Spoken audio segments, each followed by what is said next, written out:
नमस्कार मंडळी, रामकृष्णारी. तर आजचा टॉपिक आहे वाईट वेळ.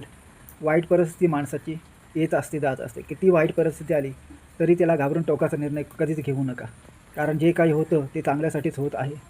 मला हे मिळालं नाही, ते मिळालं नाही, हे मिळायला पाहिजे होतं, असा विचार करून कधीही दुःखी होऊ नका. कारण जे काही होतं, जे घडतंय त्या भगवंताच्या इच्छेनुसारच होतं.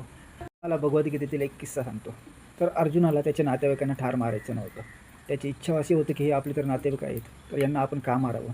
तर प्रत्यक्ष भगवान श्रीकृष्णांनी त्यांना मारावं अशी अर्जुनाची इच्छा होती. पण अर्जुनाला हे ज्ञात नव्हतं. त्याला माहीत नव्हतं की त्याच्या नातेवाईकांना श्रीकृष्णाने ऑलरेडी मारलेलं आहे, अगोदरच मारून टाकलेलं होतं. याला फक्त रणभूमीत नेऊन निमित्त बनवायचं होतं. जर भगवंताने काही ठरवलेलं असतं तर ते होणारच, त्याला कोणीही अडवू शकत नाही. अर्जुन हा भगवत भक्त होता, म्हणून त्याला सूड घेण्याची इच्छा नव्हती. पण दृष्टांनी केलेला भक्तांचा अपमान हे भगवंत कधीच सहन करणार नाहीत. एखाद्याने अपराध केलेला भगवंत सहन करू शकतात, परंतु त्यांच्या भक्ताला कोणी त्रास दिला तर ते भगवंत अजिबात त्रास सहन करू शकणार नाहीत.